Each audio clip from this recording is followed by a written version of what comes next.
There's something amazing about making food from scratch because you get to customize or you get to add in or throw in a couple of more things. In this recipe, I'm going to be showing you a very easy and delicious flavorful beef tikka masala, which is going to turn out amazing, flavorful, and it's going to be so luscious and creamy. It's very versatile because you can serve with some rice, naan, chapati, or even some mashed potatoes, and everything is going to turn out absolutely delicious.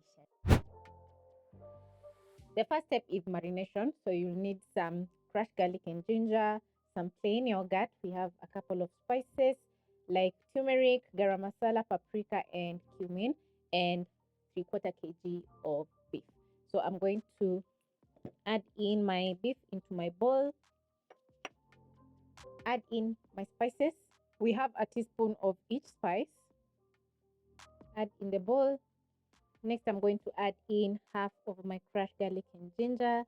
Save the rest for the sauce. Add in half a cup of yogurt, a 1/4 teaspoon of salt. Massage in all the garlic and ginger together with the spices into the meat, and this is going to make it very flavorful once done marinating.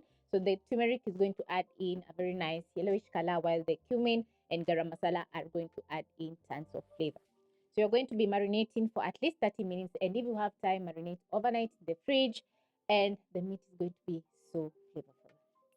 So see you after 30 minutes. After 30 minutes, I'm ready to cook my beef. So I'm going to be using a pressure cooker to boil until tender.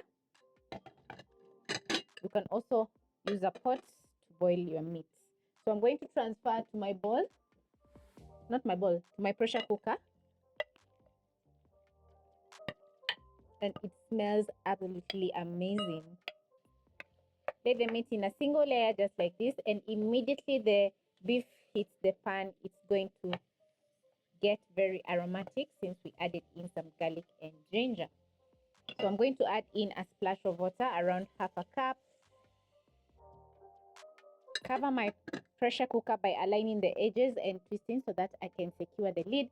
Then I'm going to boil for around 4 to 5 whistles. If you're going to be using a pot, boil until the meat is tender.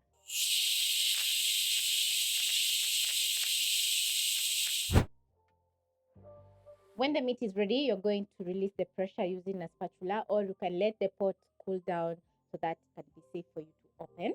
But I'm going to be using my spatula to remove the pressure.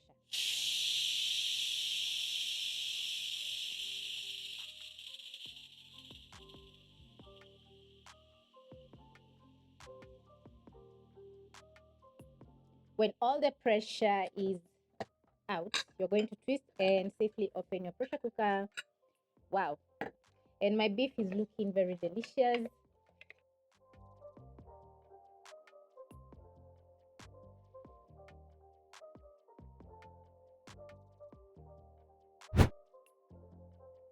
And my meat is super tender. So the next step is going to be cooking our sauce. So I'm going to place a frying pan of medium flame. Then I'm going to add in some cooking oil. When the oil is ready, you're going to add in 1 large onion that you have diced. Saute for around a minute until the onion is translucent. And as my onions are cooking, I'm going to blend my tomatoes. And for the recipe, I'm using 3. So I'm going to transfer my halfway chopped up tomatoes into my Nutri blender. Then I'm going to cover and blend until smooth. If you're going to be using a regular blender, you can add in half a cup of water, which is going to help the tomatoes to blend.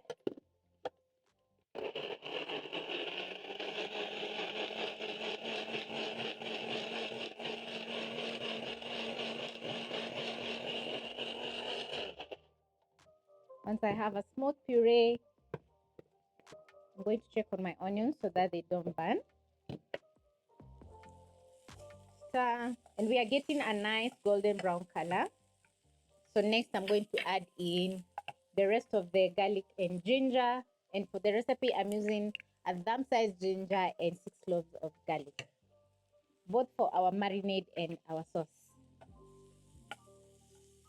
Cook your garlic and ginger for around 30 seconds or until it's flavorful and the kitchen is smelling amazing.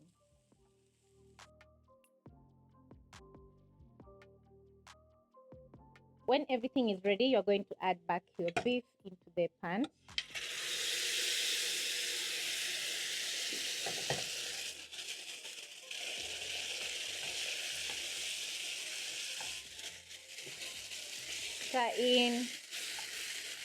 Add in your tomatoes.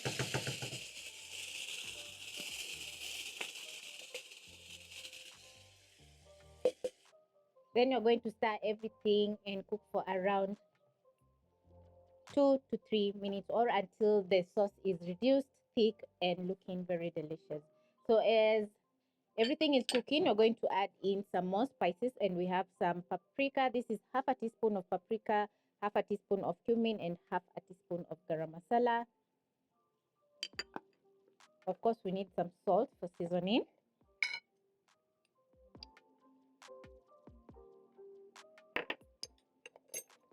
Stir in and let everything slowly simmer for 2 to 3 minutes.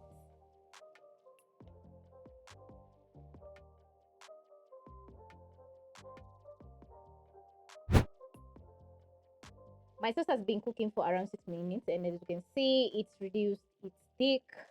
So at this point, you're going to check the seasoning.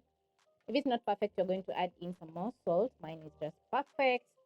Then next, you're going to add in half a cup of more yogurt, which is going to add in lots of creaminess. Remember, you're cooking your sauce over low flame so that the sauce doesn't splatter all around your cooker.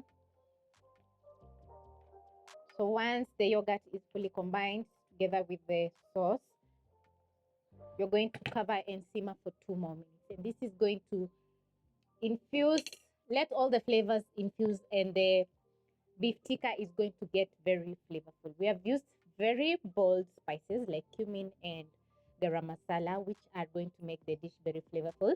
And also we have used some paprika, turmeric, which are mild, but they add in color and also a little bit of flavor. As the sauce is cooking for those 2 minutes, you have to check so that the sauce doesn't burn. My, oh my, can't wait for the beef tikka to get ready.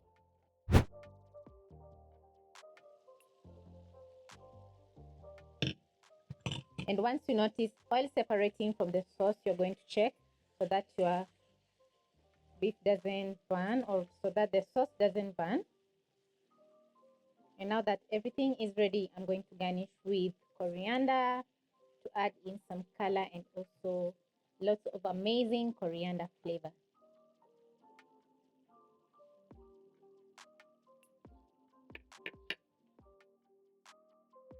I absolutely love how my beef tikka masala has turned out. We have some amazing color from adding in the turmeric and paprika. The beef is tender, juicy, very flavorful, and the sauce is just amazing. So this is a recipe worth trying because we have used very minimal fresh ingredients, just a couple of spices, and the dish turns out incredible.